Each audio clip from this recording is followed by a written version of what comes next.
Hi guys, good morning. Just gone 8:30 here in London, 27th of September, second last trading day of the quarter.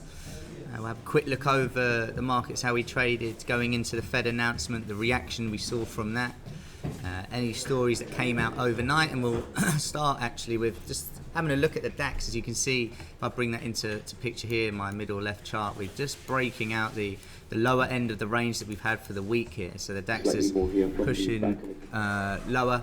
Worth keeping an eye on there, and I've got an area marked up from the sort of the last range that we were in. Whether we can get it down to this sort of area where we had the high from the 19th or not remains to be seen. If one market can do it, you would expect the DAX to have a go at that.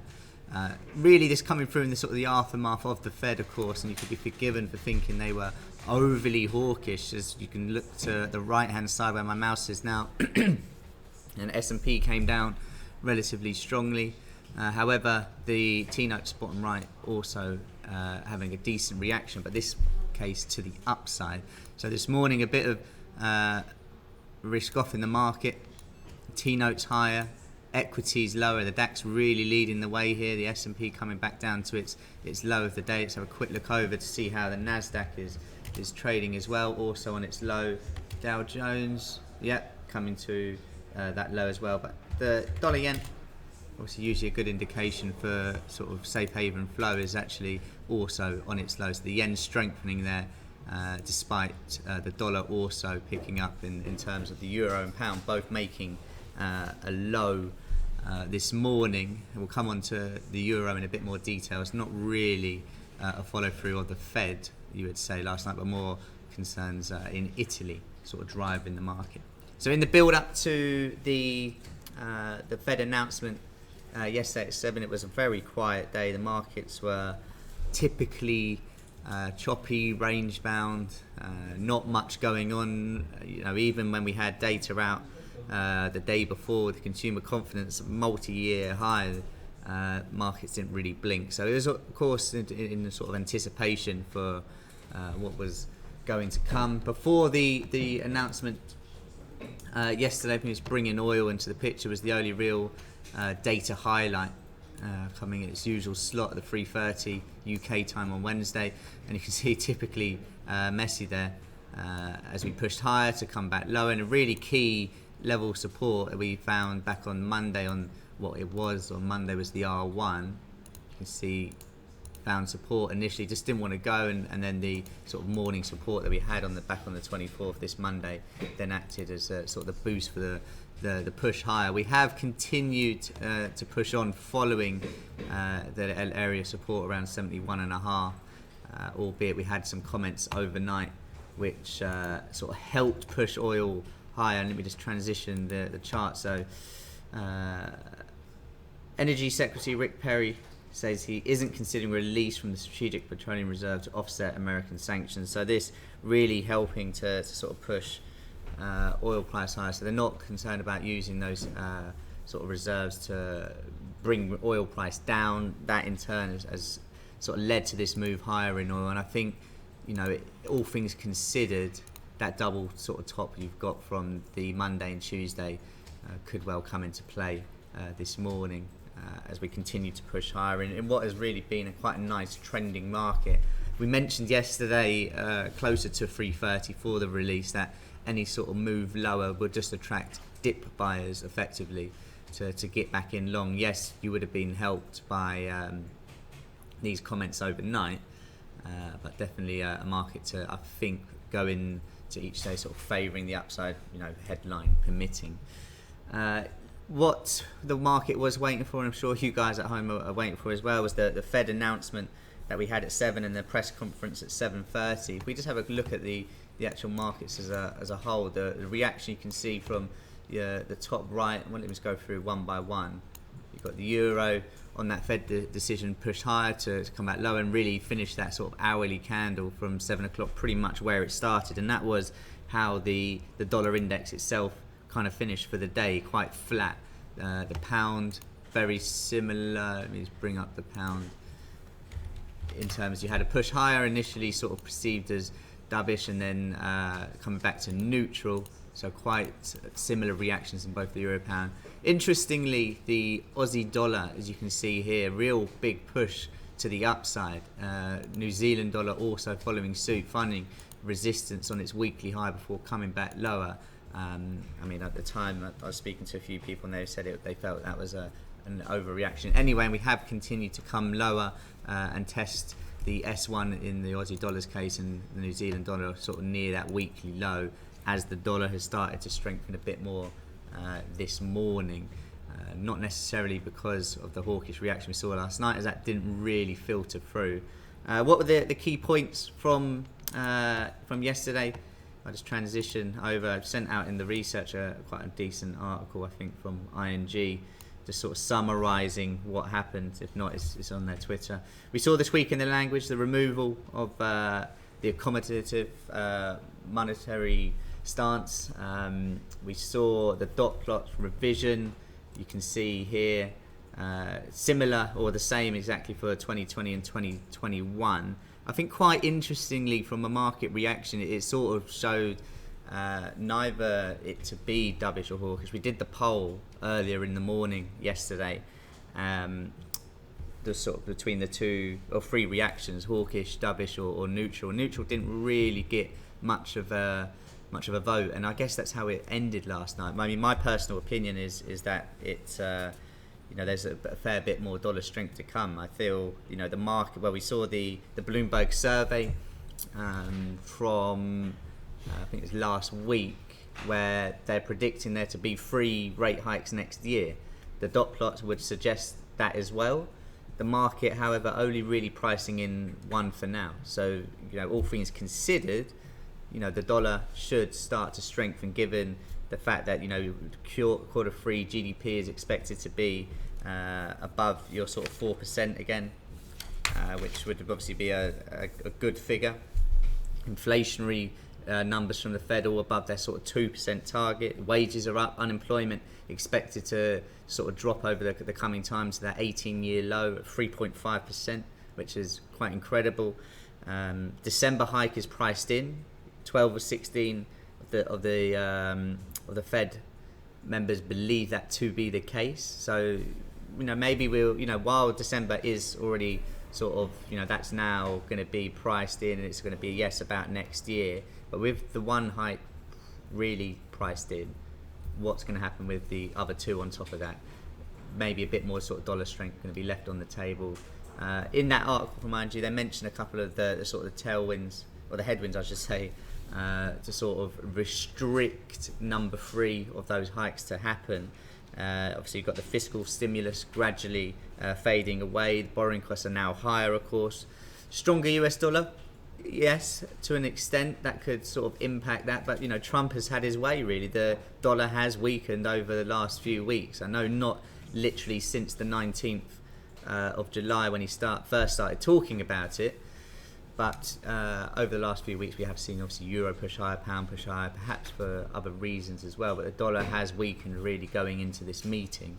That maybe we'll start to see a bit of dollar strength go back into these markets into the remainder of the year, and that is my personal view. I do feel the markets haven't quite priced in the full extent of what is to come on the US dollar side, and arguably that could be seen in the reaction that we saw in equities last night. Let me just bring the S&P into picture here. So you had that initial, I'm going to drop it down to a 5-minute time frame. You had what have we got? The initial sort of headline area, 7 o'clock announcement, higher on the sort of more dovishly perceived numbers that came out and comments, but only to sort of really push on. And this is post press conference. So as we come here, 8 o'clock down, making new lows, breaking the sort of low of the day there quite convincingly. So equities in the US did come under quite a bit of pressure. Some people attributing this to comments in the press conference where Jerome Powell said this. He's relatively upbeat on the economic prospects of the US and a particularly bright moment for the US economy. I think it is. You've got you've got a lot more to come, I think, from the way of the dollar. Yes, this morning I think we can attribute the move lower in equities to a bit more of a risk play. If you look again, we'll just have a quick look at the DAX to see how that's progressing, as we've had another leg down just in the briefing so far. So worth keeping an eye on the DAX and Euro stocks here, which are really sort of leading the way. Euro stocks on a bit of support that we had a couple of days ago, last week's low, just a bit more of a move lower as well. But also on the topic of US equities, I think it was a relatively interesting article on the Financial Times. Let me just bring that into picture. The headline: runaway US stock market prompts investors to look overseas. You know, so it had the sort of the biggest divergence from the S&P versus sort of the rest of the world, and now it's most extreme level since 1970, which is pretty crazy. But understandably, the US is doing well. You've had this obviously fiscal stimulus. The numbers that are coming out are fantastic. The consumer confidence was, as we saw a couple of days ago, great, while in Europe it's multi-year low. So understandably we're pushing on, but that divergence I think is starting to become a bit of a worry. Not to say that the emerging markets or putting sort of this US equity money elsewhere right now is going to be the sort of the play to go for, but it's just something to think about. I do believe, and I'm going to go back to the S&P chart here, I did feel we would make a new all-time high effectively, and you can see we continue to push on. But my next point being, I do feel we've got a bit left in the tank for a push higher, maybe into the sort of the back end of the year, and then we start to sort of come back down. If we do start to get these trade talks, again another sort of headwind that was sort of in the back end of people's minds for these US hikes, if that starts to kick off, obviously that will have an impact. But the free rate hikes, those do get priced in. You've got to imagine it's going to have a bit of a weighting effect on the S&P and US equities in general, and that maybe we then start to see a bit of decline next year. Anyway, that's for now my sort of opinion. Absolutely, that could change if trade talks disappear and the negative side of it disappears, and actually the US data that comes out isn't amazing, and actually only that one hike that is priced in is the way it goes, then we can continue to push on. And while Trump is in charge, and you've got to probably say Trump wins yesterday against Powell in terms of the reaction. He wants this weaker dollar. Wasn't overly hawkish from the reaction we saw. The equity markets are his baby. It didn't take him long, did it, to sort of tweet when we made a new all-time high in the S&P, and of course the Dow, which is what he was tweeting every single day in January about, as we made a new all-time high, he did again come out. So you could attribute maybe a bit of this down move here, just a bit of profit taking, new all-time high as well, come back down lower. So a couple of sort of factors sort of driving these markets. I think looking back at the last couple of weeks, obviously you've had meetings from the Bank of England, quite boring, the ECB probably even more boring in reaction that we saw, that I think a lot of people were expecting this to be a massive monumental decision where they're going to give so much information about next year that perhaps isn't priced in, and the markets is going to go really high or really low very quickly, and sort of disappointed in that respect. I think it sets things up quite nicely for the next few months of the year, however. My personal view, as I mentioned, I do feel there's a bit of dollar strength to come in this market, but the numbers that come out will perhaps change my mind going into the last few days, for a few months. Sorry, obviously the last couple of days of the quarter coming up now as well. So that was really the Fed from last night. We'll have a quick look at that dot plot. Again, you can see 2021 and 2020. That's where it's sort of looking to flatten out before coming back down. So it will be interesting to see come December how this perhaps changes. Just worthwhile thinking that December is priced in, so really it's all about 2019 onwards that will move these markets. Looking at the euro, I mentioned we had a bit of a further push lower today. You can see stuck between the S1 and S2, actually acted quite technically, hasn't it? Broken the key level support that we had at 118. We know how massive that technical area of resistance previously was. You can see the high that we had on the 17th, 18th, 20th, and then breaking through, and previously going back a few weeks and months as well. It's a key level. We then found support once, twice, and then just this morning having broken through. So technically acting very well, the euro, in terms of areas of resistance, support, and then once broken, offering the sort of opposite of that. This morning, comments that came out, reason for the quick dump in euros. Click on the comment. Italy's 2019 budget meeting is reportedly delayed. Some more concerns going on within Italy, and that having a negative impact on the euro. Yes, we had a bit of dollar strength this morning, but I would say this is more a mixture of the euro and the Fed than just elsewhere. We pushed lower, we broke through that low of the week. You can start to see now on the chart having broken through. The euro pound as well did come down at the same time, so it was a euro related move. However, we have recovered a bit as well. Also overnight, one of those sort of mornings, it seems, where the negative headlines for Brexit actually lead the way rather than the positive ones. This was run by the Times. Theresa May losing cabinet support for no deal if EU talks fail. Let's have a quick look over how the pound is trading. Similar to the euro, if you didn't have the numbers on the right hand side, you could sort of half presume that they were the same chart. Pushed lower, broke through yesterday's low, and again, worth noting just how technical that has been. That low of yesterday first acting as support. Usually that first retest or first test is going to be the strongest. We then broke through that and the S1 to come back and then find resistance there for that further push lower. So worth keeping an eye on the pairs, worth keeping an eye on the dollar index, which you can see here. If I just, is that clear enough? Yeah, that should be. We're just flirting near the high of the day, albeit just sort of going sideways for a bit, having had that push higher really as money sort of coming out the euro rather than dollar strength as such. So a quick look what else we had.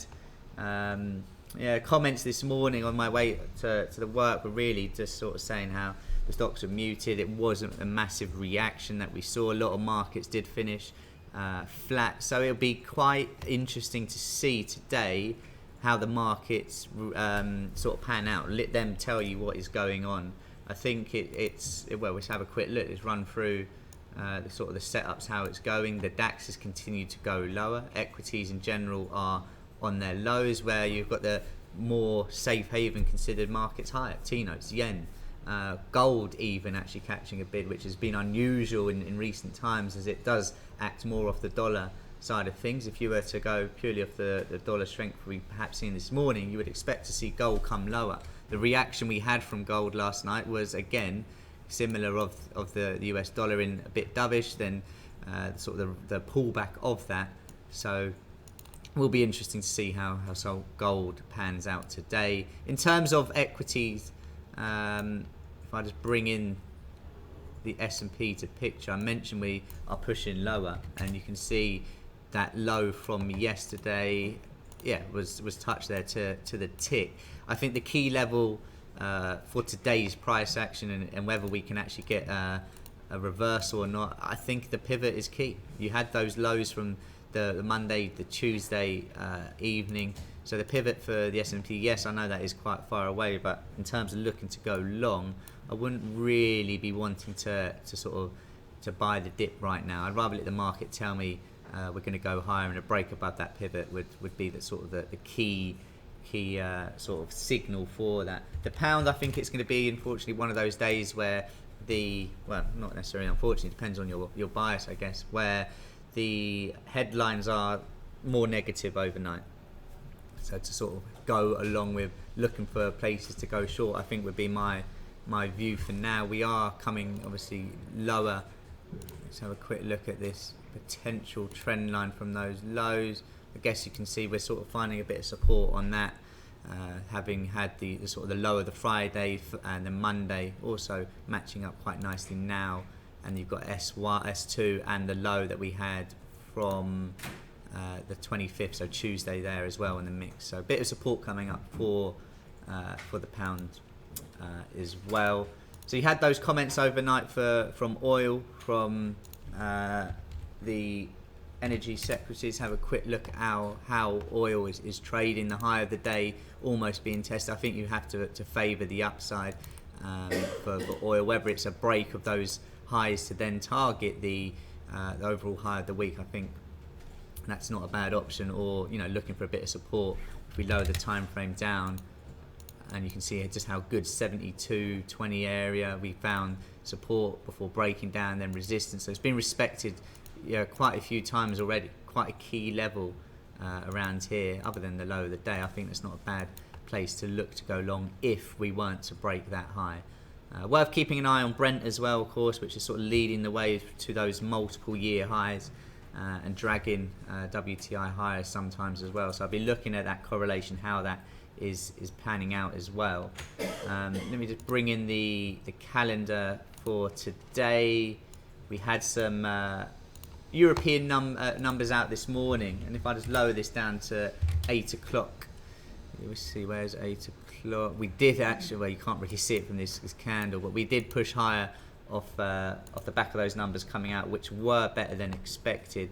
However, you can see we're still stuck within the S1 and S2. So going into the morning, what have we got? So we've got some economic sentiment coming out of Europe at 10 o'clock. It's not going to massively move the markets, but something just to bear in mind with the European equities on their lows, with Euro on their lows. Maybe it could sort of give it a bit of a respite and help us push higher. That remains to be seen. Going into the afternoon, 1 o'clock, got some German inflationary numbers and US numbers also out half hour after that, 1:30 as well. Worth noting those GDP final readings from quarter two. They are final readings. While the range is 0.5 big, I wouldn't be expecting too much unless the low end or the high end of the range really is met there. Quite a lot of lower tier data to sort of figure your slalom your way through today. Speaker wise, we've got a few in the mix as well, more so in the sort of the post lunchtime era, with Haldane coming out 12:45. You've got Draghi again. You can't keep him off the headlines at the moment. Quite a few comments last week. We've already had a couple this week, so worth keeping an eye. 2:30 for Draghi. Carney as well, 3 o'clock. And then some more Fed and ECB speakers as we go into the back end of the day. So quite an important morning session, I would say, just to see if we can get a continuation of any of these moves that we have had in the early part. What is the DAX going to do? Is that going to then have a drag on to US equities? Is there going to be an opportunity to sort of get long, or is this the start of sort of a further unwind into the back end of the quarter? Interestingly though, I would say you have actually got gold pushing above that 1200. Usually this market reaction that we've seen is you would see gold under a bit of pressure here, so maybe worth sort of marking up that bit of support that we had from last night, and if we do get below there, that could be the opportunity to then get short. That's something I'd bear in mind, so coming into sort of the afternoon perhaps. Euro and pound under pressure, quite interestingly there as well. More European headlines, Brexit, negative headlines as well. Oil are favoured to the upside, and then just getting a sort of an idea for sentiment, what the DAX does around these levels. Still a bit of way to go to that key sort of top from the previous range that we had from the 19th, breaking through on the 20th as well. Any questions, guys, please do get them in the chat. We'll be posting some charts throughout the day, but if I don't speak to you in the morning before I come on sort of around midday, I hope you'll have a good trading morning, and I'll catch you later.